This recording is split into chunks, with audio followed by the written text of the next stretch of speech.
Mark సువార్త 8వ అధ్యాయం. Marks gospel chapter 8 versus 22 to 26, 22 నుంచి 26 వచనాలు. నేను ఒక వచనం చదువుతాను, మీరు ఒక వచనము నాతో కలిసి చదవండి. అంతలో వారు బెత్సయిదాకు వచ్చిరి. అప్పుడు అక్కడి వారు ఆయన యొద్దకు ఒక గుడ్డి వాని తోడుకొని వచ్చి వాని ముట్టవలనని ఆయనను వేడుకొనిరి. పెట్టుకొని వేరు వెలుపులు వెళ్ళి తోడుకొని పోయి మీద కుమ్మి వేసి వాని మీద చేతులుంచి ఏమైనా కనబడుతున్నదా అని అడగగా వాడు కనులెత్తి, మనుషులు నాకు కనబడుతున్నారు, వారు చెట్ల వలె నడుచుతున్నట్లుగా నాకు కనబడుతున్నారని నేను.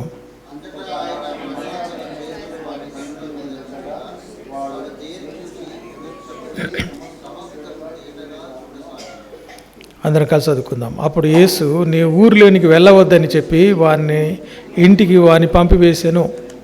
అలాగే మొదటి యోహాను మొదటి పత్రిక 1వ అధ్యాయము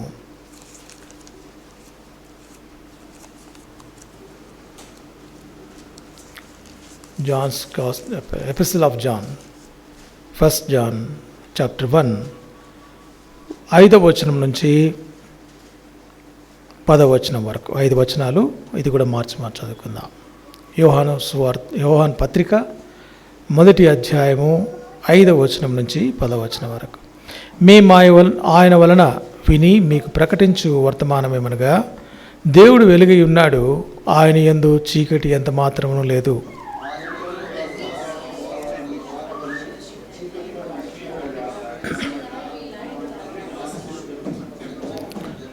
అయితే ఆయన వెలుగులోనున్న ప్రకారం మనమును వెలుగులో నడిచిన యెడల మనము అన్యోన్య సహవాసం గలవారమై ఉందుము. అప్పుడు ఆయన కుమారుడైన యేసు రక్తము ప్రతి పాపం నుండి మనలను పవిత్రులుగా చేయును.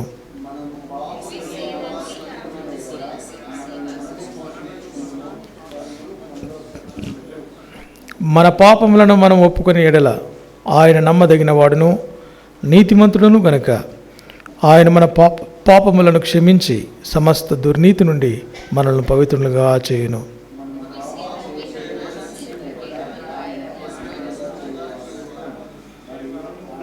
వాక్యం మనలో ఉండదు.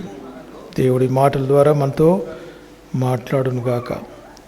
గత వారాల్లో అంటే గత మాసంలో లేదా సండే లాస్ట్ 21st సండే రోజున మీకు ఒక వాక్యం చెప్పాను. ఎంతమంది గుర్తుందో తెలియదు, ఎన్నో విన్నారు కాబట్టి ఇప్పుడు మర్చిపోయి ఉంటారు. రాసుకున్న వాళ్ళు నోట్స్ చూసి చెప్పొద్దు, నన్ను చూసినప్పుడు గుర్తుపెట్టుకోవాలి. మీరు ఏం చెప్పాను లాస్ట్ టైం అంటే అది కష్టం అని చెప్పడం. నడక గురించి చెప్పాను కదా, వాకింగ్. ఈ వాకింగ్ ఏంటి, దేవునితో నడవడం అంటే ఏందో కొన్ని విషయాలు మీతో చెప్పాను. ఈ దినాల్లో అంటే నడుస్తున్నారు కానీ నడకలో ఏదో తేడా కనబడుతుంది. నడుస్తున్నారు కానీ ఫ్యాషన్గా నడుస్తున్నారు, లోక మర్యాదను అనుసరించి నడుస్తున్నారు, చీకటిలో నడుస్తున్నారు. జీవం వాళ్ళు ఏమంటారంటే మేము వెలుగులో నడుస్తున్నాం అంటారు. అదే చెప్పాడు భక్తుడు, యోహాను భక్తుడు అంటాడు, ఒకవేళ మనం చీకట్లో నడుస్తూ నేను వెలుగులో నడుస్తున్నాను చెప్తే సత్యము మనం చేసేవాళ్ళం కాదు. అంటే వీఆర్ డూప్లికేట్ పీపుల్. ఈ నడక గురించి చెప్తూ ఈ కొన్ని మాటలు మళ్ళీ జ్ఞాపకం చేస్తుంది. ఎందుకంటే మనకి ఈరోజు కొంతమంది కొత్త వాళ్ళు ఉన్నారు కనుక వారి కోసము. ఆదాము దేవునితో కూడా నడిచాడు. ఎలాగ నడిచాడంటే చల్లని పూటన ప్రతిరోజు దేవుడు భూమి మీదకి వచ్చి వారితో కలిసి నడిచేవాడు. ఆదాము వాళ్ళతో మాట్లాడేవాడు, వారిని పిలిచేవాడు. ఆదాము అంటేనే పరిగెత్తుకుంటూ వచ్చేవాడు ఆదాము. అవ్వ అంటే కూడా పరిగెత్తుకుంటూ వచ్చేది ఆదాము వెంటనే. కానీ ఒక రోజు వచ్చింది, ఎన్ని రోజుల తర్వాత జరిగిందో తెలియదు సంగతి, రాయలేదు. కానీ ఒక దినాన ప్రభు యొక్క స్వరం విని, ఆదామా ఎక్కడున్నావంటే ఏమీ పలకడం లేదు. ఇద్దరు కూడా ఎక్కడ పోయినారు, చెట్ల పొదల్లో పోయి దాక్కోనుండి అక్కడి నుంచి ఆన్సర్ చెప్తున్నారు. ఏమని? నేమే స్వరం విని భయపడ్డా. మొట్టమొదటిసారిగా ఆదాము జీవితంలో దేవుడంటే భయం వచ్చింది. చూడండి ఎందుకు భయం వచ్చిందో చూద్దాం. 3వ అధ్యాయం, ఆదికాండం 3వ అధ్యాయము 9-10 వచనాలు. దేవుడైన యెహోవా ఆదామును పిలిచి, నీవు ఎక్కడున్నావు అని అనెను. అందుకతడు, నేను తోటలో నీ స్వరము వినినప్పుడు దిగంబరిగా ఉంటిని గనుక భయపడి దాక్కోండి. అంతకుముందు దేవుడు అంటే భయము, అంటే భయం అంటే ఏంటి? పాపం ద్వారా వచ్చింది భయం. భయం ఏం చేసిందంటే దేవుని యొక్క పరిశుద్ధతకు దూరం చేసేసింది. పాపము భయాన్ని కలిగిస్తుంది. మన జీవితాల్లో కూడా ఈ భయంతో ఏం చేస్తున్నారంటే దాక్కుంటున్నారు. సొల్యూషన్ ఏంటంటే ప్రభు దగ్గరికి రావాలి. ప్రభు పిలుస్తున్నాడు, ఏమని? ఎక్కడున్నావు ఆదాము, దా అంటాడు. నేను నీ చెట్ల మధ్యలో ఉన్నాను. ఎందుకంటే అప్పుడు వెంటనే ప్రభు కనుక్కొని ఏమన్నాడంటే, నేను దిగంబరినై ఉంటిని కనుక భయపడ్డాను అన్నప్పుడు, నీవు దిగంబరుడని నీకు తెలిపిన వాడెవడు? నేను చెప్పిన పండ్లు తిన్నావా అన్నాడు. వారు చేసిన పని ఏంటంటే, పండులో ఏం మ్యాజిక్ లేదు, దేవుని యొక్క మాటలో అవిధేయత చూపడం ద్వారా వారిలో భయము కలిగింది. ఆజ్ఞ అతిక్రమమే పాపం. పాపం ఏం చేస్తుందంటే దేవునికి దూరంగా చేస్తుంది. నేను చెప్పాను కదా, ఒక భక్తుడు చెప్పాడు ఏంటంటే, బైబిల్ అన్నా నిన్ను దూరం పెడుతుంది దేవునికి, నువ్వన్నా బైబిల్ని దూరం పెడతావు. బైబిల్ని దూరం పెడుతున్నావు అంటే అర్థం ఏంటి? బైబిల్ చదవడం లేదంటే అర్థం ఏంటి? పాపం మనలో ఏదో ఉంది అని అర్థం. ఒక దైవజనుడు చెప్పాడు, ఏ దినమైతే నీకు ఆకలి లేదో దేవుని వాక్యం పట్ల, ఆ దినం నువ్వు ఏం చేసుకోలేదు, అన్నం తినద్దు అన్నాడు. ఎందుకు అంటే నీలో ఏదో పాపం ఉంది, నీకు డైజెస్ట్ కావడం లేదు, నీకు ఆకలి లేదు అంటే ఏదో అనారోగ్యం ఉందని. చాలామంది పాతకాలపు డాక్టర్స్ ఫస్ట్ పోతేనే ఏమని అడిగేవాళ్ళంటే నాలుక చూపించేవనేవాళ్ళు అని. నాలుక చూసి చెప్పేవాళ్ళు, ఆకలి అవుతుందా నీకు అనేవాళ్ళు, మోషన్ సరిగ్గా అవుతుందా అనే, ఈ రెండుతోనే చెప్పేవాళ్ళు. ఏంటంటే తినడము తగ్గిస్తారు, మోషను రాదు. కాబట్టి ఈజీగా వైద్యం చేసేవాళ్ళు. అనారోగ్యము, ఆత్మీయ అనారోగ్యం ఏంటంటే దేవుని యొక్క సన్నిధిని దూరంగా వెళ్ళిపోవడం. చాలామంది మందిరంలో ఉంటారు, అంటే మందిరంలో ఉంటారంటే మా మీటింగ్లో ఉంటారు, కానీ దేవుని సన్నిధి వారికి తెలియదు. దేవుడు వారితో మాట్లాడతాడన్న సంగతి కూడా తెలియదు. దేవునికి దూరంగా ఎందుకు అనీజీగా ఉంటారు అన్నమాట. ఎవరి కోసమో ఎందుకోసం వచ్చామా అనుకుంటూ కూర్చుంటారు. కానీ దేవుడు వారిని ప్రేమతో మాట్లాడతాడు, వారిని గద్దిస్తాడు. ఆదామా ఎక్కడున్నావు అన్నట్లుగా మన పేరు పిలిచి ఎక్కడున్నావు అని అడుగుతాడు. ఆదాము మంచోడు ఏంటంటే ఆదాముకి అబద్ధం తెలియదు. నాకు తెలియదు ప్రభువా ఎక్కడున్నానో అనలేదు, నువ్వే కనుక్కో చూద్దాం అనలేదు. ఏమన్నాడు? అమ్మా నీ స్వరం విని చెట్ల మధ్యలో దాక్కున్నాను, సత్యం చెప్పాడు. ఆదాము దేవునితో నడిచాడు, కానీ ఒక దినాన దేవుని యొక్క మాటను వినని కారణాన దేవుని యొక్క స్వరమును విని భయపడి దూరం వెళ్ళిపోయాడు. దేవునితో నడవడం ఆగిపోయింది. అప్పటి నుంచే దేవునితో నడవడానికి ఆదాము ప్రయత్నిస్తే తప్ప దేవుడు వారి దగ్గరికి రాలేదు. ఎందుకంటే వారికి తెలియాలి పాపం యొక్క మరి పర్యవసానం ఏంటో వారికి తెలుసుకోవాలి. కాబట్టి చల్లపుట్టున వచ్చేవాడు ఇప్పుడు రావడం లేదు. కానీ ఆదాము తర్వాత అయిన హేబెలు పుట్టిన తర్వాత వారికి దేవుని ఎట్లా ఆరాధించాలనో, దేవుని ఏ విధంగా చేయాలనో, పాపం ఎట్లా అన్నీ చెప్పేవాళ్ళు. దేవుడు ముందుగానే వారి కొరకు ఒక అంటే ఆయనతో నడవడానికి, సంధి చేసుకోవడానికి దేవుడు మొదటి నుంచి కూడా ప్రయత్నం చేస్తున్నాడు. ఆయన ప్రణాళికలో మరి ఎన్నో మరి ఈ ఆదాము హవ్వల యొక్క జీవితం ద్వారా మనం నేర్చుకోవాల్సింది ఏంటంటే, దేవుడు వాగ్దానం చేశాడు, నిబంధన చేశాడు ఆదాముతో. ఏమని? స్త్రీతో చెప్పాడు, నువ్వు పాముని అంటే లేకపోతే సాతాన్ని మడి మీద కరుస్తావు, ఆమె నేను చితుకుతూ తల మీద చితక కొడుతుంది, లేకపోతే తల మీద చంపేస్తుంది, అంటే చంపేస్తుంది. అంటే అర్థం ఏంటంటే 3:15 అధ్యాయం వచనంలో ఉంది, ఆమె సంతానమునకును స్త్రీ సంతానమునకును వైరము కలుగు. ఆమె సంతానం ఎవరు? ఆమె సంతానం ఎవరు? స్త్రీ సంతానం ఎవరు? ఇద్దరు స్త్రీనే కదా అక్కడ ఉండేది. ఆదాము స్త్రీనే కదా. ఆదాము అంటే ఆదాము పుట్టిన వాళ్ళు స్త్రీ సంతానం అనే ఎందుకు చెప్పబడిందంటే, ఇక్కడ ఆమె సంతానము అంటే మనుష్య జాతికి సంబంధించిన సంతానం, ఆదాము వాళ్ళ ద్వారా పుట్టిన పిల్లలు. స్త్రీ సంతానం అంటే ఎవరు? ఒక్కడే ఒకరున్నారు స్త్రీ సంతానం. ప్రపంచంలో ఎవరు కూడా ఏ జెనెటిక్స్ ఇప్పుడు కూడా చాలా ప్రూవ్ చేయడానికి ప్రయత్నం చేస్తున్నారు.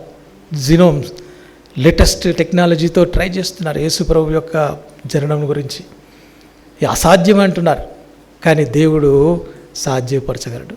మరియను ఆయన ఏర్పాటు చేసుకున్నాడు పరిశుద్ధతతో, అంటే పాపముతో కాకుండా పరిశుద్ధ రక్తము ద్వారా మానవునిగా ఆయన జన్మించాడు. ఆయనే స్త్రీ సంతానం.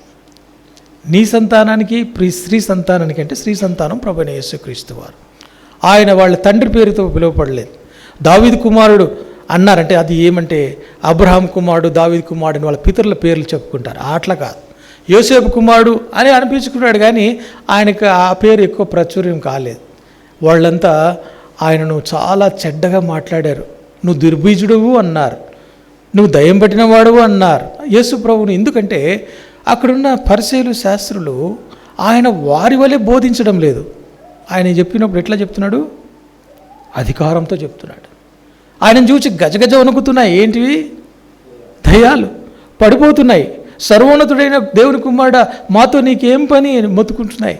ఇవన్నీ చూసి వాళ్ళకి ఆశ్చర్యం అనిపించి, ఎప్పుడు వినలేదే ఇటువంటి బోధ, ఆయన ఎవరు అని అనుకున్నారు. కాబట్టి స్త్రీ సంతానంగా ప్రభువైన యేసుక్రీస్తు వారు ఈ నడకను సరిచేశాడు. అది మొదటిగా నేర్చుకున్నాం. రెండవదిగా మనం ఇంకొక వ్యక్తిని 365 రోజులు 60 సంవత్సరాలు బ్రతికాడు, దేవునితో కూడా నడిచాడు అని రాయబడింది. ఈయన గురించి చెప్పాను. 5వ అధ్యాయము 23వ వచనం ఆదికాండం. హానోకు దినములన్నీ 365 ఏండ్లు హానోకు దేవునితో నడిచిన తర్వాత దేవుడు అతన్ని తీసుకుని పోయిన కనుక అతడు లేకపోయిన. చాలా shortest testimony biography of a person who walked with God. ఒకవేళ హానోకు ఇప్పుడు కానీ మనం ఉంటే, హానోకు దేవునితో నడవడం అంటే ఏదో చెప్పవా? ఏంది నడవడం అంటే? వాకింగ్ పోయే వాళ్ళిద్దరు ఏం నడవడం అంటే ఆయన చెప్పేవాడు. ఆయన లేడు ఇప్పుడు. ఎందుకంటే ఎంత ఇష్టమైనాడో అంటే దేవునితో నడుస్తూ పోతున్నప్పుడు మాట్లాడుతున్నారేమో. ఒక భక్తుడు అంటాడు, నడుస్తూ నడుస్తూ పరలోకం గురించి అడిగింటాడు హానోకు. అంటే నువ్వు ఎక్కడుంటావు దేవుడా, నేను కూడా వస్తా అక్కడికంటే హానోకు చాలా ఇష్టంగా మాట్లాడినాడు కనుక రా నాతో పాటు అని తీసుకుపోయినాడు. అందుకే ఆయన మరణం చూడకుండా వెళ్ళిపోయాడు అని చెప్పబడింది. హానోకు దేవునితో కూడా నడిచినవాడు. చాలా ఈజీగా మాట్లాడేస్తాం మనం. ఈ నడవడం అంటే ఏందో నన్ను చాలా పీడించింది చాలా కాలం. ఏంటి నడవడం? దేవునితో నడవడం ఏంటి? దేవునితో నడిచారు 365 సంవత్సరాలు. ఆయనను తీసుకుపోయాడు, దేవుడికి ఇష్టమైంది కాబట్టి తీసుకుపోయాడు అని రాయబడి. పోనీ తర్వాత నేను చూస్తూ ఉంటే, అంటే ఈ నడక గురించి చూస్తూ ఉంటే నోహు గురించి వచ్చింది. ఆ తరం చాలా చెడ్డ తరం. ఎంత తరం అంటే వారి యొక్క ఆలోచనలోని ఊహంతా కేవలము ఎల్లప్పుడూ చెడ్డది. అంటే అర్థం ఏంటి? ఎంఆర్ఐ కూడా దొరకదు అది. అంత ఘోరమైన తలంపుల్లో, ఊహలో అంటే అంత చెడ్డగా ఉన్నారు వీళ్ళు. అటువంటి తరం. ఆ తరంలో ఒక్కడు మాత్రం దొరికాడు దేవునికి. ఎవరైనా? నోహు. ఏమంట నోహు గురించి రాయబడింది ఏమంటే 8వ వచనంలో, 7-8 వచనాలు 6వ అధ్యాయం. అప్పుడు యెహోవా నేను సృజించిన నరులతో కూడా జంతువులను, పురుగులను, ఆకాశ పక్షాదులను భూమి మీద ఉండకుండా తుడిచివేదిని. ఏలైనగా నేను సృజించినందుకు సంతాపమునందున్నాను అనెను. అయితే 8వ వచనం, నోహు యెహోవా దృష్టి యందు కృప పొందిన వాడాయను. ఇప్పుడు నడకకు ముందు ఏముంది? దేవుని చేత కృప పొందిన వాడుగా ఉన్నాడు. ఏంటి దేవుడు మళ్ళా ఇది నన్ను బాధించింది. కృప పొందడం ఏంటి? ఇష్టపడ్డాడు. హానోకుని ఎలాగ ఇష్టపడ్డాడు, దేవుడు నోహును కూడా ఇష్టపడ్డాడు. కాబట్టి ఏం చేశాడు? ఆయన ప్రేమంతా చూపించాడు. ఎట్లా చూపించాడు అంటే చూడండి 9వ వచనం. నోహు వంశావళి ఇదే. నోహు నీతిపరుడును తన తరములో నిందారహితుడనై ఉండెను. ఊరికే ఆయన కృప పొందలేదు. తన తరంలో ఎట్లా ఉన్నాడంట? ఈ టెస్ట్ మని ఈ సర్టిఫికేట్ ఇవ్వాలంటే ఎవరైనా ఇవ్వగలరా? ఎవరైనా? మన గురించి మనం ఇచ్చుకుంటాం. వేరే వాళ్ళు మన గురించి సర్టిఫికేట్ ఇవ్వమంటే ఈయన చాలా నీతిపరుడు, ఈయన చాలా యథార్థవంతుడు, దేవునితో నడుస్తాడు ఎవడని చెప్తారా? సర్టిఫికేట్ ఇవ్వమంటే ఎంత డబ్బు ఇస్తాం ఇవ్వండి అంటే కూడా ఇయ్యరు. ఎందుకంటే అమ్మా అంత సర్టిఫికేట్ మనీ దేవుడు ఇచ్చాడు సర్టిఫికేట్. యోబు జీవితంలో కూడా చెప్పాడు సర్టిఫికేట్. సాతానికే చెప్పాడు. ఏమని? సాతానా తెలుసా నీకు, ఈ తరంలో ఇంకొక ఆయన ఉన్నాడు, ఆయన పేరు ఏం పేరంటే యోబు. తన తరంలో నీతిమంతుడుగా ఉన్నాడు. అంటే తెలుసు, ఊరికే నీతిమంతుడిగా ఉన్నాడా? అన్నీ ఇచ్చినావు, ఆయనకు అన్నీ ఇచ్చావు కనుక నువ్వు బాగా ఆశీర్వదించినావు కాబట్టి ఆయన నీతిమంతుడు ఉన్నాడు. ఒక్కసారి అవన్నీ తీసేయి. ఛాలెంజ్ చేశాడు, దేవునితో ఓడిపోయాడు. మనకు తెలుసు, నేను యోబు గురించి చెప్పాను. ఇక్కడ నోవహు గురించి చెప్పడానికి చెప్పిన తన తరములో తను దేవునితో కూడా నడిచాడు, కృప పొందాడు. అక్కడ రాసిన 9 వచ్చిన తర్వాత నిందారహితుడై ఉండేను. తర్వాత ఏముందమ్మా? చిన్న మాట, చాలా ప్రాముఖ్యమైన మాట. నోవహు కూడా ఎవరితో నడిచినవాడు? దేవునితో కూడా నడిచినవాడు. నాకు ఇది మళ్ళా అంటే ఈ మాట చదివినప్పుడు చాలా స్మాల్ సెంటెన్స్ అది. బట్ అంటే ఎట్లా నడిచాడు, ఏం నడిచాడు? కృప పొందాడు, బాగానే ఉంది. నీతిగా ఉన్నాడు, బాగుంది. నిందారహితుడిగా బాగానే ఉంది. దేవుడితో నడిచినాడంటే ఏమర్థము? దేవుడు ఎక్కడ పొమ్మంటే దేవుడు రమ్మంటే పోయి ఉంటాడు, దేవుడు ఏం చెప్పింటే పని చేసి ఉంటాడు అని తర్వాత అంటే ఇంకా కొంతమందిని చూస్తే అర్థమైంది. నోవహు తర్వాత మనం అబ్రహాం జీవితంలో చూస్తాం. అబ్రహాంను దేవుడు పిలిచాడు, రా నువ్వు అన్యుల్లో నుంచి రా, మీ వంశం అంతా బయటికి రా, నిన్ను ఆశీర్వదిస్తా, నేను చూపించే దేశానికి రమ్మంటే విశ్వాసముతో ఎక్కడికి బయలుదేరాలో ఎక్కడికి పోవాలో తెలియకుండానే బయలుదేరినాడు. ఇప్పుడు ఆర్టీసీ బస్సులో కూర్చొని బోర్డు చూడకుండా నాకు ఎక్కడికో ఒక చోటుకు టికెట్ ఏమిటి ఇస్తారు వాళ్ళు, ఇయ్యరు. కానీ మన అబ్రహాము బయలుదేరాడు, భార్య అడిగిండొచ్చు ఎక్కడికి పోతున్నామంటే మనము ఆచికి పోతున్నామని చెప్పిండొచ్చు. అంటే ఎక్కడికి పోతున్నామో తెలియదు, వెళ్ళిపోతున్నాం ఇక్కడ నుంచి. ఎన్నిసార్లు అడిగింటుందో తెలియదు. పోయినారు, ఒక చోటుకి పోయినాక వాళ్ళ నాన్న చనిపోయేంత వరకు అక్కడ ఒక తెరహు చనిపోయేంత వరకు ఉన్నారు. తర్వాత అక్కడ నుంచి దేవుడు బయలుదేరి, నాయనా నువ్వు బయలుదేరి అక్కడి నుంచి అంటే హాము దేశానికి బయలుదేరాడు. అక్కడి నుంచి వచ్చిన తర్వాత అబ్రహామును దేవుడు పిలిచి అని చేస్తే ఏం చేశాడు? ఏం లాభం నువ్వు నన్ను ఆశీర్వదిస్తే, నీ సంతానాన్ని ఆశీర్వదిస్తానంటే అర్థం ఏంటి? దేవుడు తప్పకుండా సంతానం ఇస్తాడు. కానీ అక్కడ ఏమైందంటే అబ్రహాము అనుమానం పొందాడు. ఏం లాభం నువ్వు నన్ను ఆశీర్వదిస్తే, నా ఆస్తి అంతటికి ఎవరు అర్హులవుతారు? నా తర్వాత నా ఇంటి పనివాడైన ఎలియాజరే, దాసుడే దానికంతా కడతాయి. దేవుడికి చెప్తున్నాడు. అప్పుడు దేవుడు తన విశ్వాసానికి పరీక్షను పెట్టాడు. ఆయనే స్వయంగా వచ్చాడు. శారా నవ్వింది, అంటే భోజనం పెట్టేటప్పుడు ఈ మాటలు వినింది. నువ్వు వచ్చే సంవత్సరానికి నీ కుమారుడు పుడతాడంటే నవ్వితే ప్రభు చూచి అడిగినాడు, ఎందుకమ్మా నవ్వా నువ్వు అని. నేను నవ్వలేదని. నువ్వు నవ్వలేదు కాబట్టి జీవితాంతం గుర్తుపెట్టుకోవాలి. ఏమని? వాని పేరు ఏం పెట్టాలి? నవ్వు అని పెట్టాలి. ఐజాక్ అంటే నవ్వు. నవ్వు అన్నప్పుడల్లా ఏం గుర్తు రావాలి నీకు? అబద్ధం ఆడినావు అని గుర్తు రావాలి. అది దేవుడు. ఎందుకంటే ఒక ఉద్దేశంతో దేవుడు పేర్లు పెట్టాడు, కొంతమంది పేర్లు మార్చాడు. అబ్రహాం పేరు అబ్రహాముగా మార్చాడు. ఆయన జనములకు తండ్రిగా చేశాడు, విశ్వాసులకు తండ్రిగా చేశాడు. కాబట్టి ఇక్కడ మనము 4వ వ్యక్తిని చూసాము అబ్రహాం గురించి. పాల్ గురించి అడుగుదాం. ఒక న్యూ టెస్ట్మెంట్ అంటే ఓల్డ్ టెస్ట్మెంట్ అందరి గురించి నడకలు వారు చదివితే ఏంది నడవడము అంటే క్లుప్తంగా చెప్పాలంటే హెబ్రీ పత్రికలో ఒక మాట అంటాడు, మనము ఆయన అడుగు జాడల యందు నడుచున్నట్లు మనకు మాదిరి ఉంచిపోయాను. ఎక్కడుంది చెప్తారా?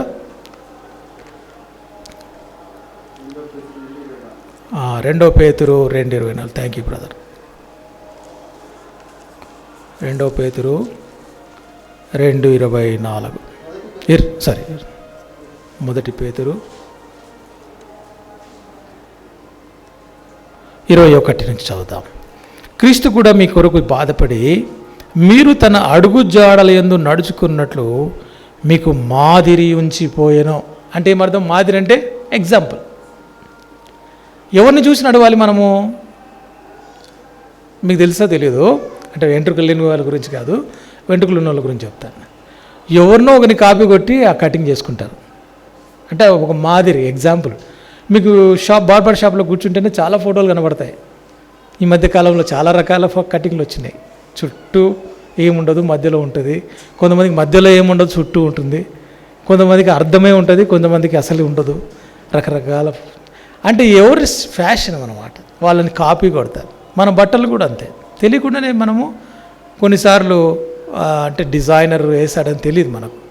ఒకసారి నేను పూల షర్ట్ వేసుకొని పోయినాను ఒక చోటికి, నాకు ఎవరో ఇచ్చారు హవాయి నుంచి వచ్చి అమెరికాలో. ఆ షర్ట్ ఇస్తే వేసుకొని ఒక మీటింగ్ పోతే మధ్యలో ఆయన పక్కన పిలిచి, బ్రదర్ ఈ షర్ట్ ఎవరు వేసుకుంటారో తెలుసా మీకు అంటే, నాకు తెలియదు బ్రదర్, ఎవరో ఇచ్చారు షర్ట్, మంచి పూలు ఉన్నాయి, ఒక సైడ్ అంతా పూలు ఉన్నాయి అంటే నాకు తెలియదు కదా. చెప్పాడు, బ్రదర్ దయచేసి వేరే షర్ట్ వేసుకుందాం, ఇంటికి తీసుకుపోయి వేరే షర్ట్ వేసి తీసుకొచ్చేటాడు. అంటే అర్థం ఏంటంటే నాకు తెలియదు అది అంత డిజైనరు, చాలా రాంగ్ సిగ్నల్స్ వెళ్తాయి దానికి అని. అంటే దాంట్లో కూడా నాకు అప్పుడే అర్థమైంది మనం వేసుకునే డ్రెస్లో చాలా జాగ్రత్తగా ఉండాలి అని. అట్లాగా మాదిరి కావాలి. ఎవరి మాదిరి కావాలి మనకు అంటే ఒక ఎగ్జాంపుల్ కావాలి. ఎవరు కావాలి? ఏ దైవ సేవకునైనా తీసుకుందామా? అందుకే పౌలు వారి గురించి హెచ్చరిస్తూ మన సంఘానికి చెప్తాడు ఏంటంటే, మీరు వారి యొక్క విశ్వాసాన్ని అనుసరించి నడవండి, కానీ వారి ప్రవర్తన విషయంలో ఆ విధంగా మీరు ప్రవర్తించద్దు. అంటే నడవడిక వాళ్ళ వల్లే ఉండదు. వాళ్ళలో ఒకవేళ విశ్వాసం మంచిది ఉందా, ఆ విశ్వాసాన్ని అనుసరించండి. కాబట్టి విశ్వాసమే ప్రామాణికం. మనం ఎవరిని కూడా ఎగ్జాంపుల్గా తీసుకోవడానికి వీల్లేదు. బైబిల్లో చాలా ఎగ్జాంపుల్స్ ఉన్నాయి. వాళ్ళు కొంతమంది చివరి వరకు నడవలేకపోయారు, పడిపోయారు. కొంతమంది ఏమో చివరి వరకు నమ్మకంగా ఉన్నారు. పౌలు జీవితంలో ఆయన ఒక మాట అన్నాడు, నేను ఇంక చనిపోయే స్టేజ్ వచ్చింది, తిమోతికి రాస్తున్నాడు, నేను వెళ్ళిపోయే సమయం వచ్చింది, నా విశ్వాసాన్ని నేను కాపాడుకున్నాను, నా పరుగును తుదముట్టించుకున్నాను. ఏంటంటే నా కొరకు జీవ కిరీటం ఉంది అని ఆయనకి చెప్పాడు. ఫస్ట్ ఏం చెప్పాడంటే, నువ్వు మంచి పోరాడం, విశ్వాసం కాపాడుకోనము. ఎందుకు ఈ మాటలు చెప్పాల్సి వచ్చిందంటే, ఈ పరుగు పందెం నడుస్తూ ఏం చేస్తున్నాడు, పరుగెత్తుతున్నారు. ఈ పరుగెత్తులో ఒక గురి ఉంది. నడక కరెక్ట్ ఉంటే పరుగు కూడా కరెక్ట్గా ఉంటుంది. విశ్వాసం ఎప్పుడైతే సరిగ్గా ఉంటుందో మన యొక్క టార్గెట్ కూడా కరెక్ట్గా ఉంటుంది. అంటే ఇప్పుడు టార్గెటే లేదనుకోండి, విశ్వాసానికి ఏమీ చెప్పాను కదా, ఒక జంక్షన్ దగ్గర నిలబడి ఒక వ్యక్తిని అడిగారు ఆయన, కానీ ఎక్కడికైనా పోవాలంటే ఎట్లా పోవాలి, ఎక్కడికైనా పోవాలంటే ఎక్కడికి పోవాలి, ఎక్కడికన్నా వెళ్ళాలనుకున్నోడికి ఏ దారైనా ఒకటే దారి, ఎక్కడికి పోవాలని అడిగితే ఒక నిర్దిష్టమైన టార్గెట్ ఉండాలి. విశ్వాసం కూడా అంతటిది. విశ్వాసములో ఎదగాలి. విశ్వాసము మనల్ని ఏం చేస్తుంది తెలుసా? బైబిల్ అంతట్లో ఒకటే పదం చెప్పాలంటే, విశ్వాసం ద్వారా కృపచేత మనము రక్షింపబడ్డాం. ఇది మన వల్ల కలిగింది కాదు, మనం అతిశయించడానికి వీల్లేదు. విశ్వాసం వలనే వాళ్ళు రాజ్యాన్ని జయించారు. విశ్వాసం ద్వారానే వారు మరి హెబ్రీ పత్రిక 11వ అధ్యాయం చూస్తే వారు ఎంతో గొప్ప కార్యాలు చేశారు. విశ్వాసం లేకుండా దేవునికి ఇష్టడై ఉండట అసాధ్యం. అంటే అర్థం ఏంటి? దేవుడు ఫస్ట్ చూసేది ఏంటి? మనం ఇష్టంగా ఉండాలంటే మనలో ఎంత విశ్వాసానికి కూడా ఒక క్లాస్ ఉంది. మనం ఎల్కేజీనా, యూకేజీనా, డిగ్రీనా దేవుడు చూస్తాడు. పైకి బాగా కనబడచ్చు, పైకి 40 సంవత్సరాల విశ్వాసిగా కనబడచ్చు, కానీ దేవుని దృష్టిలో మన విశ్వాసము బేరీజ్ వేస్తే విశ్వాస పరిమాణం ఉంది. పరిమాణం అంటే ఏంటి? ఒక కొలత. ఆ పరిమాణం చొప్పున దేవుడు ఏం చేస్తాడంటే మనకు కృపనిస్తాడంటే అర్థం ఏంటి? ఎనేబుల్ చేస్తాడు. మనం చేయడానికి దేవుడు కావాల్సిన శక్తి సామర్థ్యాలను ఇస్తాడు. మనం చేయలేము మన శక్తి ద్వారా నిలబడలేము. అటువంటి పరిస్థితుల్లో మనం రాజీ పడతాం. కానీ దేవుని మీద ఆధారపడితే ఆ విశ్వాసం ద్వారా ఏం చేస్తామంటే, నాకు లేకపోయినా పర్వాలేదు, నేను ప్రభు కొరకు నిలబడినప్పుడు అప్పుడు చాలా కష్టాలు వస్తాయి. అందరూ మనల్ని నిందిస్తారు, అందరూ మనకు దూరం అవుతారు, కానీ ప్రభు మనకు దగ్గర అవుతాడు. ప్రభు మనకు మనల్ని ప్రారంభిస్తాడు, ఏంటంటే గొప్ప చేయడం ప్రారంభిస్తాడు. దేవుని దృష్టిలో నడవడం. మనం చదువుకున్న లేఖనంలో నాకు చాలా ఆశ్చర్యం కలిగించే ఒక సందర్భం ఏంటంటే, యేసు ప్రభు వారు గుడ్డివాడిని బాగు చేయడం. చాలామంది గుడ్డోళ్ళు యేసు ప్రభు ద్వారా బాగుపడ్డారు. కొంతమందిని ప్రభు ఏమన్నాడు, దూరం నుంచే నువ్వు పోయి కడుక్కోపో సిలోయంలో, నీ కళ్ళు బాగా పోయి కడుక్కున్నాడు, బాగా అయినాయి. మళ్ళీ వాడు వచ్చాడు. ఇంకా కొంతమంది దగ్గర నీ కళ్ళు నీకు విశ్వాసం నేను స్వస్థపరిచింది, తెరవమంటే తెరిచారు. ఈ మార్క్స్ వార్త 8వ అధ్యాయంలో ఉన్నాడు చూసినావు, ఈ గుడ్డోడు చాలా అసాధ్యుడు. ఎట్లా చెప్తారు మీరు అంటే, ఈయన పట్టుకొచ్చినారు పాపం, ఆయన యేసుప్రభు దగ్గర పట్టుకొచ్చినారు. ఎందుకైనా మంచిది, వీడు చాలా కాలం గుడ్డుగా ఉన్నాడు, ఎంత సతాయించినాడో ఏమో తెలియదు అందరినీ. బెత్సయిదా దగ్గర తోడుకూరు వాళ్ళు ఏం చేశారంటే, వాడిని ముట్టండి అయ్యా, దయచేసి వాడిని ముట్టండి అని ప్రార్థన చేసి వేడుకున్నారు. దేవుడు ప్రభు అయిన యేసుక్రీస్తు వారు నేను గుడ్డి వాళ్ళని ఎంతమంది గుడ్డోళ్ళని బాగు చేశాడు అంటే సువార్తలు వల్ల నేను చదివాను, అన్ని ప్యారలల్గా చదివితే ఏ గుడ్డివాడిని సేమ్గా ఆయన బాగు చేయలేదు, ఒక్కొక్కరిని ఒక్కొక్క విధంగా బాగు చేశాడు. ఎందుకో తెలుసా? వారిలో ఉన్న అంధత్వము, వారి గుడ్డితనము అందరిది సేమ్ కాదు. వాడు పుట్టుగుడ్డివాడు ఉన్నాడు. పుట్టుగుడ్డివాడిని ఏం చేశాడు? 11 యోహాను సువార్త 10వ అధ్యాయంలో చూస్తే 9వ అధ్యాయంలో వాడి పాపం, వాళ్ళ తల్లిదండ్రులు పాపం చేశారా, వాడు పాపం చేశాడా, ఇంత పాపిష్ట అంటే పుట్టాడంటే ప్రభువు లేదు, వాడు పాపం చేయలేదు, వాళ్ళ తల్లిదండ్రులు పాపం చేయలేదు, దేవుని క్రియలు మహింపరచబడడానికి వాడు గుడ్డిగా వాడు పుట్టాడు అన్నాడు. ఆయనను బాగైన తర్వాత యేసుప్రభు దగ్గర పరిగెత్తాలి కదా, పోలే. బాగైన తర్వాత ఆయన ఎవరో నాకు తెలియదు కానీ ఆయన అన్నాడు పాపి, ఆయన తెలుసు మాకు, యేసుప్రభువే బాగు చేసేంత సంగతి తెలిసిన తర్వాత ఆయన ఎవరో నాకు తెలియదు, నన్ను మాత్రం చూపు పొందమన్నాడు, నాకు వచ్చింది చూపు. అది విశ్రాంతి దినం. అరే నువ్వు పాపి పుట్టావు, నువ్వు మాకు బోధిస్తావా? ఏమని? ఆయన గురించి మాకు తెలుసు, నువ్వు సత్యం చెప్పాడు. లేదు, మళ్ళీ వాడు అదే చెప్తున్నాడు. మళ్ళీ వాళ్ళ పేరెంట్స్ని పిలిపించి అడిగారు, అదే చెప్పాడు. ఒకప్పుడు నేను గుడ్డివాడిని, ఇప్పుడైతే చూస్తున్నాను. మరి ఆ గుడ్డివాడిని బాగు చేసినప్పుడు ప్రభు ఒక మాట చెప్పాడు. వాడు మళ్ళా తిరిగి మందిరంలో కనబడ్డాడు, దేవాలయంలో కనబడితే ఎవరు గుర్తుపెట్టారు? గుడ్డోడేమనాలి? గట్టిగా అరవాలి, ప్రభు థ్యాంక్ యూ, నన్ను బాగు చేసావు, నేను చూడగలుగుతున్నాను, ఇంతకుముందు బయట ఉంటుంటే ఇప్పుడు లోపలికి వస్తున్నాను, సంతోషంగా అరవాలి కదా. కానీ గమ్మని కూర్చున్నాడు. ప్రభు వాడిని చూసి ఏమన్నాడు తెలుసా? బాబు వచ్చినావా, ఇక పాపం చేయదు నాయన. తెలుసు ప్రభు. ఈ గుడ్డివాడి సంగతి ఏంటంటే నడిపించుకుంటూ తీసుకుపోయాడు. నడక గురించి చెప్తున్నాను. యేసు ప్రభు చేయి పట్టుకున్నాడు, ఊరి వెలుపటకు తీసుకుపోయాడు. ఈయన సంగతి ఏందో మరి అంటే ఒక దైవజనుడు అంటాడు, వీడు చాలా అసాధ్యుడై ఉంటాడు, అందుకోసమే దూరం తీసుకుపోయి అక్కడ ఏం చేసినాడంట, కన్నుల మీద ఉమ్ము వేసి ఏం చేసినాడు, వాని మీద చేతులుంచి నీకేమైనా కనబడుతుంది అన్నాడు. మామూలుగా వానికేమో దుమ్ము లేకపోతే మట్టి తీసి బొడిద పూసి పంపించాడు ఒకనికి, ఈయనకేమో ఉమ్మే వేసాడు. కాబట్టి ఇది ఏదో విచిత్రంగా ఉంది నాకు అని నేను చూశాను. ఎందుకు చేశాడు ఈ పని అంటే, నీకేమైనా కనబడుతుందంటే ఏం చెప్పాలి వాడు ఆన్సర్ చూడండి, చాలా విచిత్రమైన ఆన్సర్ అది. అందుకే అది నాకు ఈ చదివినప్పుడల్లా అనిపిస్తుంది, గుడ్డోడు కనబడితే అడగాలి సంగతి ఏందో అని. ఏంటంటే నీకేమైనా కనబడుతుంది అంటే వాడు ఏమంటాడు, వాడు కన్నులెత్తి అంటే పైన కన్నులు ఎత్తాడు, మనుషులు నాకు కనబడుతున్నారు. అబ్బా ఎంతమంది టెస్టిమనీ, మనుషులు ఎట్లుంటారో తెలియదు కదా ఇంతకుముందు. మనుషులు కనబడుతున్నారు, ఇంకేమి అక్కడితో ఆగింటే బాగుండు. ఏమంటే వాడు ఎక్స్ప్లెయిన్ చేస్తున్నాడు కొంచెం. ఏంటి అంటే, వారు చెట్ల వలె నుండి నడుచుతున్నారు. ఇది డేంజర్. చెట్లు నడుస్తాయని తెలుసు వాడికి. చెట్ల వలె ఉండి నడుస్తున్నారు మనుషులు, చూపులో సరిగా లేదు.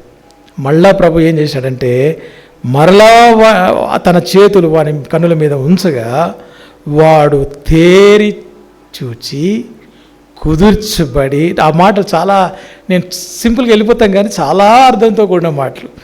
వాడు తేరి చూచాడు, కుదుర్చబడి అంటే అంతా సెటరేట్ చేయబడి సమస్తమును తేటగా చూడసాగి. గుడ్డోడు 2 సార్లు ముట్టాల్సి వచ్చింది యేసుప్రభు. కారణం ఏంటో తెలుసా? వాడిని ఊర్లోకి కూడా పోవద్దన్నాడు, ఇంటికి పో అన్నాడు. ఏం చేసిండు? ఒకవేళ అందరికి ఏం చెప్పాడు, నువ్వు వెళ్ళిపో, నీ ఊర్లో చెప్పుపో అన్నాడు. మన దెక్కపూలివానికి చెప్పాడు, దయ్యానికి, సేనావానికి, నేను వస్తాను నీతో పాటు అంటే, వద్దు నాతో వద్దు, నువ్వు వెళ్ళి పోయి దేవుడు నీకు చేసిన కార్యాలన్నీ నీ ఊర్లో చెప్పు అన్నాడు. ఇంకోటి అన్నాడు, నేను ఎంత వస్తాను అంటే, లేదు నక్కలకు బొరియలు ఉన్నాయి, ఆకాశ పక్షులకు గూళ్ళు ఉన్నాయి, మనిషి కుమారుడు తల వాల్చుకోవడానికి కుదరలేదు, నువ్వు వెళ్ళి మీ పని చేసుకో మీ బంధువుల దగ్గర అన్నాడు. కొంతమందిని రమ్మన్నాడు, కొంతమందిని వద్దన్నాడు, కొంతమంది పొమ్మన్నాడు. ఈ వ్యక్తిని మాత్రం ఊర్లోకి పోద్దు, నువ్వు ఇంటికి పోను.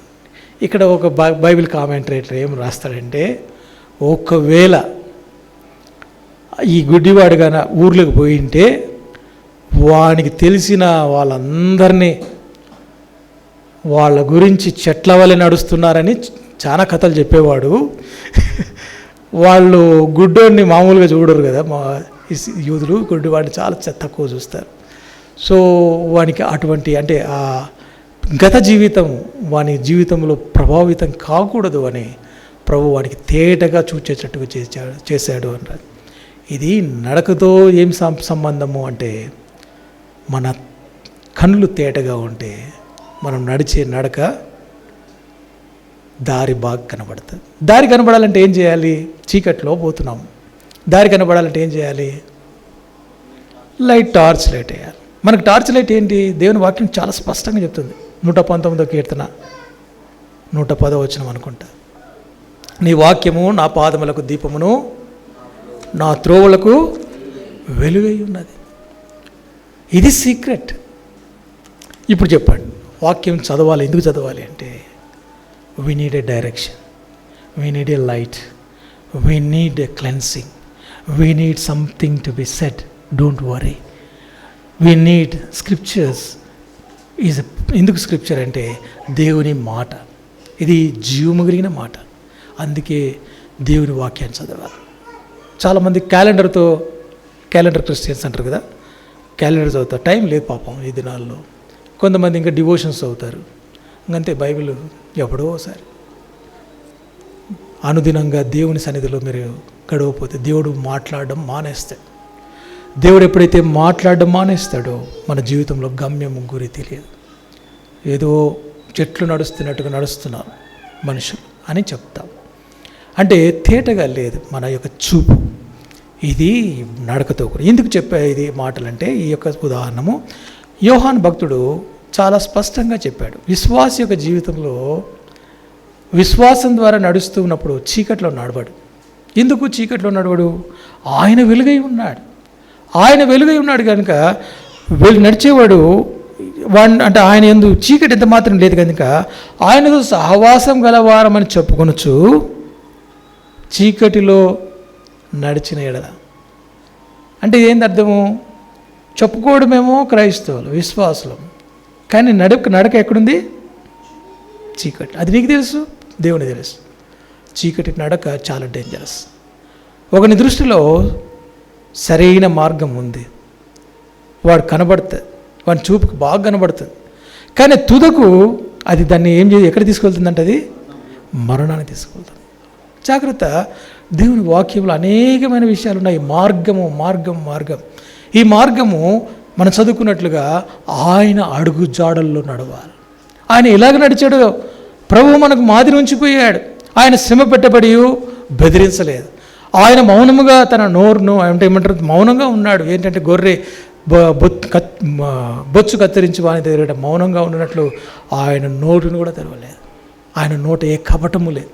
ఆ మాట చాలా సార్లు ఏమంటారు దాన్ని, చాలా ఈజీ చదువుతాం, కానీ నోటిలో కపటం లేదా అంటే అర్థం ఏంటి? బయట ఒకటి ప్రైజ్ ద లార్డ్లో బయట, లోపల నీకు మంచి పని, ఇది కాలిరిగిందా నన్ను ఈ మాట అంటావా, లేకపోతే నన్ను ఈ మాట చెప్తావా, నీకు మంచి పని, ఫెయిల్ అయినావా, వెరీ గుడ్. లోపల, బయటికి మాత్రం ఏం కాదులే అంటే అర్థం మన నోటలో కపటం. ఈ మాట చెప్తున్నప్పుడు దేవుని సన్నిధిలో కపటం ఉన్నవాళ్ళు దేవుని స్తుతించలేరు, దేవుని ఆరాధించలేరు. ఎందుకంటే వారి నోటిలో విషం ఉంది అని రాయబడింది. కీర్తన గ్రంథంలో 15వ కీర్తన కానీ 54వ కీర్తన అనుకుంటాను. ఏంటంటే మన దేవుని సన్నిధిలో వాడు ఎలాంటి వాడు ఉండగలడు అంటే, నిర్దోషమైన చేతులు, నిష్కపటమైన నాలుక కలిగిన వాడు, కపటము లేని నాటి. చాలామందికి ఈ నాలుక స్వాధీనంలో ఉండదు కాబట్టి అబద్ధం ఈజీగా ఆడతారు, నిజం కూడా ఈజీగా ఆడతారు. కానీ నిజం పూర్తిగా చెప్పరు. హాఫ్ ట్రూత్ కొంతమంది చెప్పారు. హాఫ్ ట్రూత్ ఈజ్ ఆల్సో లై. వైట్ లై ఈజ్ ఆల్సో లై. వైట్ లై ఆ బ్లాక్ లై ఈజ్ ఎ సిన్. కాబట్టి వెలుగులో నడుస్తున్నామని చెప్పి చీకట్లో నడిస్తే మనం సత్యము జరిగింపకుందాం. ఎందుకు నడవాలి వెలుగులో? ఇక్కడ రీజన్ చెప్పాడు. ఈ మాట ఈ సాయంత్రం మన హృదయాల్లో నాటుకుని పోవాలి. ఏంటంటే, ఆయన వెలుగులో ఉన్న ప్రకారం మనమును వెలుగులో నడిచిన యెడల మనము అన్యోన్య సహవాసము కలవరం. Relationship with intimate relationship with Christ. Relationship is okay, but intimate relationship అంటే నోయింగ్ ఎవ్రీథింగ్, ఆస్కింగ్ ఎవ్రీథింగ్. దేవుని ప్రభువుని ఫ్రెండ్గా పెట్టుకోవడం. Can you speak with Christ as a friend? నేను పాట పాడాను, ఐఎమ్ నాట్ సేయింగ్ ఎనీథింగ్. ఎందుకంటే what a friend we have in Jesus అని పాడతాం, కానీ మన ఫ్రెండ్ ఎప్పుడో ఒకసారి ఫ్రెండ్. ఇప్పుడు చిన్న పాప మా అలెక్సా ఉంది. అలెక్సా గురించి తెలుసు కదా. అలెక్సా మొన్న మా ఇంటికి వచ్చినప్పుడు ఫోన్లో మాట్లాడుతుంది. తనకి దేవాంశి అనే ఫ్రెండ్ ఉంది స్కూల్లో. దేవాంశి అనే ఫ్రెండు అంతకుముందు మాకు తెలుసు, దేవాంశితో మాట్లాడుతుంది, అన్నీ చాలా చక్కగా మాట్లాడుతుంది, చాలా విషయాలు తెలుసుకుంటుంటుంది. ఆమెకు చెప్తుంటుంది, లింక్ ఏమి ఇవ్వాలో చెప్తుంటుంది, ఏమంటారు దాన్ని, గేమ్ ఆడాలనో చెప్తుంటుంది, ఎన్ని మార్కులు వచ్చినాయో చెప్తుంది, అన్నీ చెప్తుంటుంది. మేము కూడా అట్లా అనుకున్నాం, పర్లేదు బాగానే జ్ఞానం సంపాదించుకుంటుంది అనుకున్నాం. ఒక సండే విన్నా, దేవాంశి కాదు, కొత్త పేరు వింటుంది, ఏదో నోరా. ఏంటి మా కొత్త ఫ్రెండా అన్న. అవును పెద్ద నాన్న. ఎందుకు మా అంటే పాత ఫ్రెండ్ ఏమంటే, ఆమె నాతో ఆమె ఫ్రెండేనే కాదు. ఎందుకు అంటే ఆమెకు 5 brains ఉన్నాయనింది. నాకు షాక్ అయినా నేను. 5 brains అంటే she will take everything everybody. So she won't mind me, she won't listen to me. అంటే she is so possessive. Just third class. She discarded her friendship and said, she is no more my friend. Good friend, నీ close friend కదా అన్న. Devanshi is your close friend కదా. Don't say పెద్ద అన్న, she is not my close friend, one time friend అంటే.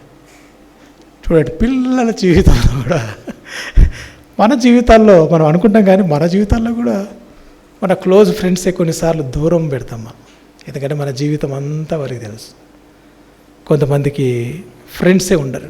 కారణం ఏంటంటే వారు భయపడతారు. ఫ్రెండ్ అనేవాడు మీకు తెలుసు కదా, నేను చెప్పనక్కర్లేదు. మన ఫ్రెండే, show me your friend, I will tell you what you are అన్నాడు. అంటే నేను నీ ఫ్రెండ్ని చూపించు, నువ్వు ఎటువంటి వాడో నేను చెప్తాను.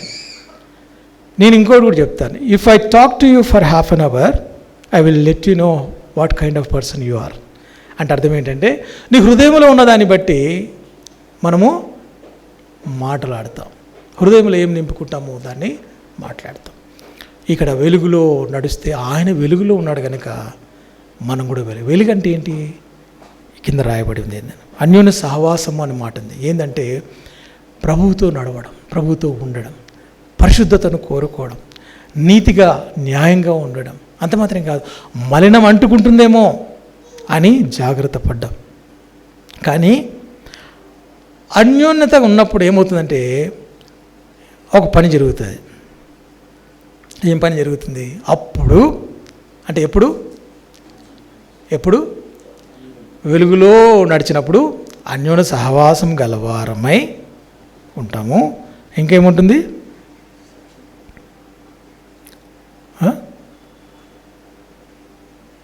అప్పుడు ఆయన కుమారుడైన యేసు రక్తము ప్రతి పాపము నుండి మనల్ని పవిత్రులుగా చేయరు. So it's a process for giving, లేకపోతే it's a process to take away our sins. మన పాపాలని క్షమించబడ్డానికి ఒక మార్గాన్ని ప్రభు చెప్తారు. ఆయనతో సహవాసం కలిగి వాడితే ఆయన వెలుగులో ఉన్నట్లు మనం నడిచాము. ఒకవేళ ఆయన వెలుగులో ఉన్నాడని తెలిసి కూడా మనం చీకట్లు నడిస్తే, కొన్నిసార్లు చీకట్లు నడుస్తాం. ఎప్పుడు?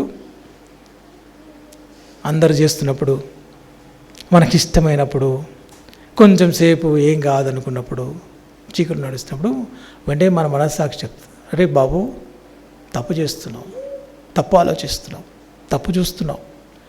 ఏం కాదు, మా అంకులే చూస్తున్నాడు, ఆంటీనే చూస్తుంది, సరే కానీ అప్పుడు ఏమవుతుందంటే మనస్సాక్షి చెప్పడం మానేస్తుంది. అందుకే వాడు వెలుగునొద్దకు రాడు. యేసుప్రభువు వాడు నికోదేముతో చెప్పాడు, సత్యవర్తనుడైతే ఏమంట, వాని క్రియలు మంచివైనందున వెలుగునొద్దకు వస్తాడు. ఒకవేళ మన చీకట్లో ఉంటే, నడక చీకట్లో ఉంటే వాడు వెలుగునొద్దకు రాడు. సింపుల్. దేవుని వాక్యం దగ్గరికి ఎందుకు రారు అంటే, తమ పాపం విషయంలో పశ్చాత్తాపం లేకుండా పాపంలోనే జీవిస్తే, పాపంలోనే ఉంటే దేవుని సన్నిధిని ఆనందించలేరు. దేవుడు మనతో మాట్లాడడం ఆగైపోతుంది, దేవుని స్వరం వినలేరు. మూడవది, దేవుడు మనతో మాట్లాడడం వినలేకపోతే మనం ఎక్కడికి పోతున్నామో, ఎలా నడుస్తున్నామో, మన జీవితంలో ఎట్లా డెసిషన్ తీసుకుంటున్నామో మనకు తెలియదు. ఎంతో జాగ్రత్తగా ఉండాలి. క్రైస్తవ జీవితము గాజులమ్మేవాడిని జీవితం అని అన్నాడు ఒక అరవిందం అంకుల్ అని ఉండేవాడు, మా ఆత్మీయ తండ్రి. ఆయన అనేవాడు, గాజులు అమ్మేవాడు అంటే నేను అనుకున్నాను, అంటే గాజులు అమ్మేవాడు ఏం చేస్తాను నాకు తెలియదు కదా. గాజులు అమ్మేవాడు బస్సు ఎక్కేటప్పుడు ఎట్లా ఎక్కుతాడు? అందరూ దూరుతుంటే వీడు కూడా దూరుతాడా? దూరితే ఏమవుతుంది? వానికి నష్టం. కాబట్టి అందరు ఎక్కినాకన్నా ఎక్కాలి, వాడన్నా ముందు ఎక్కాలి. అంటే అర్థం ఏంటంటే తను తాను జాగ్రత్త చేసుకుంటాడు, జాగ్రత్త పరుచుకుంటాడు. సాధు సుందర్ సింగ్ ఇంకో మాట చెప్పాడు, మనము మన జీవిత సాగరములో ఓడలో మనం ప్రయాణం చేస్తున్నాం. ఎక్కడ ప్రయాణం చేస్తుంది? సముద్రం, నీళ్ళల్లో ప్రయాణం చేస్తుంది. ఓడ నీళ్ళ మీదే ఉంటుంది, కానీ నీళ్ళు ఎక్కడ ఉండకూడదు? ఓడలోకి చిన్న రంధ్రం పెడితే ఏం కాదు బ్రదర్ అన్నారనుకోండి, ఏమవుతుంది? కొంచెం సేపు అయినాక మునిగిపోతాం. సాధు Sundar Singh is very practical Christian అని చెప్పాడు. కొంచెం స్థలం ఇస్తే సాతానికి, పడవలో కొంచెం స్థలం ఇస్తే, తలంపుల్లో కొంచెం ఛాన్స్ ఇస్తే పాపం చేయడానికి. కాబట్టి మనస్సాక్షి మనం గద్దిస్తున్నప్పుడు ఏం చేయాలంటే, మనము అక్కడ చెప్పబడింది ఏంటంటే, ఒకవేళ మనం పాపం లేదన్నాం అనుకో, నేను చేయలే, ఎప్పుడు చేయలేదు అన్నాను అనుకో, మనం ఎవరము అంటే అర్థం ఏంటి? పరిశుద్ధులుగా చేయబడినా కూడా, పాపాలు క్షమించబడినా కూడా, రక్షణ పొందినా కూడా ఏం చేస్తాము?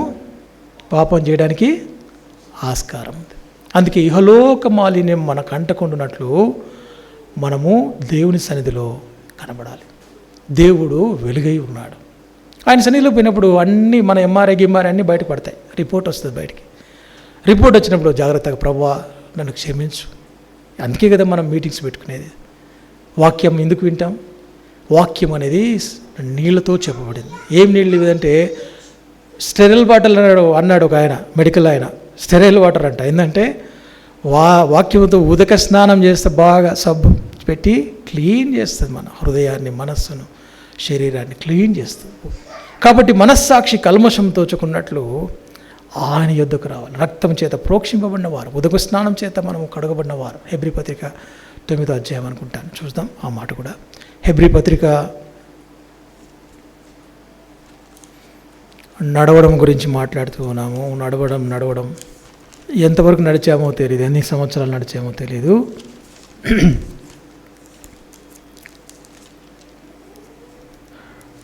10వ అధ్యాయము 21-22 వచనాలు. దేవుని ఇంటిపైన మనకు గొప్ప యాజకుడు ఉన్నాడు కనుకను మనస్సాక్షికి కల్మషము తోచకుండునట్లు ప్రోక్షింపబడిన హృదయములలో గలవారమును నిర్మలమైన ఉదకముతో. ఏముందా? ప్యూర్ వాటర్ ఉందమ్మా ఇంగ్లీష్లో. 10:22లో ఉంటుంది. ఇంగ్లీష్లో ఏమన్నా ప్యూర్ వాటర్, డిస్టిల్ వాటర్ అన్నాడు ఒక ఆయన. అంటే అంత ప్యూర్ దేవుని వాక్యం. ఈ స్నానం చేసిన శరీరం గలవారమై ఉండి విశ్వాస విషయములో సంపూర్ణ నిశ్చయత. ఏంటంటే విశ్వాసములో సంపూర్ణ నిశ్చయత ఏంది? మన విశ్వాసములో నిశ్చయితగా కలిగి ఉండాలి. నిశ్చయం అంటే ఏమర్థం? ష్యూర్. విశ్వాసం అంటేనే అర్థం ఏంటి? నమ్మడం.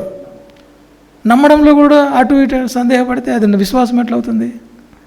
కానే కాదు. కాబట్టి సంపూర్ణ నిశ్చయత, షూర్గా కలిగి ఉండాలి. కాబట్టి మనము ఆ విధంగా చేరినప్పుడు, దేవుని సన్నిధికి చేరినప్పుడు దేవుడు మనల్ని ప్రేమించి ఆయన రాకడ కొరకు మనల్ని సిద్ధపరుస్తాడు. ఇంకో మాట చెప్పబడింది దాన్ని, ఒకవేళ పాపం లేదనుకోండి మనం చెప్తే మనమే మోసపుచ్చుకుంటాము, మనలో సత్యం ఉండదు. అక్కడ ఒక టెక్నిక్ లేకపోతే ఒక పాయింట్ చెప్పాడు,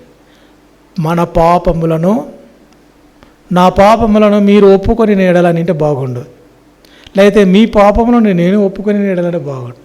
ఏముంది అక్కడ? మన పాపం ఆయన కూడా కలుపుకున్నాడు, మన పాపములను మనము ఒప్పుకొని నేడాల. ఏంటిది? 2 సార్లు మన అంటే ఏంటంటే ఇట్స్ అన్ ఇండివిజువల్. మనం ఒప్పుకుంటే ఆయన నమ్మదగిన వాడు, నీతిమంతుడు కనుక మన పాపం క్షమించే సమస్త దుర్నీతిని, అంటే నీతిత్వం పోయిన నీతిని అంతటిని కడిగి పవిత్రులుగా చేస్తాడు. ఒకవేళ మనలో లేదు పాపము అంటే మాత్రము చెట్లులాగా నడుస్తున్నారని చెప్పినట్టే లెక్క. చూస్తున్నాము, సరిగా చూడడం లేదు. కొంతమందికి అంటే విశ్వాస విషయంలో పరిపక్వత రాదు, మరుగుజ్జు విశ్వాసం అంటే. నేను వాళ్ళని చూసినప్పుడు చాలా బాధ అనిపిస్తుంది. ఎంతో కాలంగా దేవుని మందిరంలో వాక్యం వింటూ ఉంటారు, వారి జీవితంలో ఏమాత్రం పరివర్తన కనబడదు. వారు ఏ విధంగా ఉన్నారో 40 సంవత్సరాలైనా అలాగనే ఉంటారు. వారి ప్రార్థనా జీవితం అలాగే ఉంటుంది, వారి యొక్క ఆచారయుక్తంగా వారు ఉంటారు. వారి గురించి చెప్తే ఆయన ఎంత తక్కువ చెప్తే అంత మంచిది, ఎందుకంటే చాలా సిన్సియర్గా ఉంటారు పాపం వాళ్ళు. కానీ వారి జీవితంలో ఆత్మీయంగా ఎదిగే పరిస్థితి ఉండదు. వారికి ఏమనుకుంటారంటే అంతా మాకు తెలుసు, నువ్వు మాకు చెప్పు, నువ్వు ఆఫ్టర్ ఆల్ బచ్చా మొన్నొచ్చావు, మేము ఎప్పటి నుంచో ఉన్నాం అట్లా అనుకున్నారంటే, అట్లా మనసులో వచ్చింది అంటే something wrong with us. So ఈ వాక్యము మనలో ఉండాలంటే, వాక్యం మనలో ఉండాలంటే మనం వెలుగులో నడవాలి. ఎందుకంటే ఆయన వెలుగై ఉన్నాడు, ఆయన మాట వెలుగై ఉంది, ఆయన మాట టార్చ్ లైట్. కాబట్టి ఈ టార్చ్ లైట్ని చీకట్లో, అంటే చీకటి అంటే నీకు ఎక్కడ పోవాలో తెలియదు, ఎట్లా చేయాలో తెలియదు. జీవిత సత్యాల్లో ఒక మాట చెప్పారు బ్రదర్ జీజాన్ గారు, ఆయన రేడియో ప్రసంగికుడు. ఆయన ఒక మాట అనేవాడు, ఏంటంటే నీకు ఎట్లా పోవాలనో ఏం చేయాలనో దిక్కు తోచినప్పుడు ఒక ప్రార్థన చేయి. ఒకే మాట ఏంటంటే, ఒక రాజు ప్రార్థన చేస్తాడు, సిరియన్స్ వస్తే, ప్రభువా మాకు దిక్కు తోచడం లేదు, ఏం చేయాలో తెలియదు, మాకు నువ్వే సహాయం చేయి, ఆ ప్రార్థన నేర్చుకోండి అన్నాడు ఆయన. నిజమే, దిక్కు తోచని స్థితి అంటే దిక్కు తెలుసుకొని దిక్కులు, కానీ ఎట్లా పోవాలో తెలియదు. దేవుడే నడిపిస్తాడు, దేవుడు తన చేయి పట్టి నడిపిస్తాడు. ఈ మాట చెప్పడానికి చేయి పట్టి నడిపిస్తాడు అంటే మళ్ళీ మీరు నా చేయి ఎప్పుడు పట్టుకోలేదు అనుకోలేదు. ప్రభు నిన్ను ఆయన అదృశ్య హస్తం చేత మనం నడిపిస్తాడు. నేను హస్తం గురించి కూడా చెప్పాను, దక్షిణ హస్తం, కుడి హస్తం అంటే అది బాహు, చాచిన బాహు, ఇవన్నీ చెప్పబడింది. ఆయన కుడి హస్తంతో పట్టుకుంటాడు, నిన్ను లేవనెత్తినాడు అంటే అర్థం ఏంటంటే ఆయన పట్టుకొని ఫిజికల్గా చేయలేదు ఆ పని. నీ జీవితంలో తప్పుడు అడుగులు వేసినప్పుడు, పడిపోతున్నప్పుడు ఆయన పట్టుకున్నాడు. ఆయన తన కుడి హస్తంలో, యెషయా గ్రంథంలో ఉంది రాయబడింది, తన హస్తంలో ఆయన చెక్కుకున్నాడు, ఎవరు ఆయన్ని అపహరింపలేడు. యోహాను సువార్త 10వ అధ్యాయంలో యేసుప్రభు అదే మాట చెప్పాడు, ఏమంటే నా తండ్రి నాకు అనుగ్రహించిన వాటిని ఎవరు కూడా దొంగిలించలేరు, ఎందుకంటే ఆయన తన చేతిలో ఉన్నాను, ఆయన మందలో ఉన్నాను. చేయవలసిన పని ఏంటంటే పాపములు ఒప్పుకొని సరిచేయబడి ప్రతిసారి, ఎన్నిసార్లు మనం బ్రతికున్నంత కాలం, ఎన్నిసార్లు తింటాం మనం? 2 times 4 times, కొంతమందికి నో టైమ్స్, ఆల్ టైమ్. మంచోళ్ళు వాళ్ళు. అలాగనే ప్రతిసారి కన్ఫ్యూజన్ ఉన్నప్పుడల్లా కూడా ప్రభు సన్నిధిలో కూర్చొని, ప్రభువా ఏం చేయాలో తెలియడం లేదు, ఏం డెసిషన్ తీసుకున్నో తెలియడం, ఈ కష్టం వచ్చింది, ఈ బాధ వచ్చింది, నన్ను సరిగా అర్థం చేసుకోలేదు, నువ్వే నాకు సహాయకుడు, నువ్వే నా చేయి పట్టుకో, నన్ను నడిపించు. ప్రభు వ్యక్తిగతంగా, కుటుంబంగా, సంఘంగా తన బాహు చాచి మనల్ని పట్టుకొని మనల్ని నడిపించును కాక. ఈ మాటలు మన అంతరంగంలో అంటే దేవుని వాక్యం నిలిచి ఉన్నట్లుగా మనమందరం కూడా కలిసి ప్రార్థన చేసుకుందాం. తలలు వంచండి.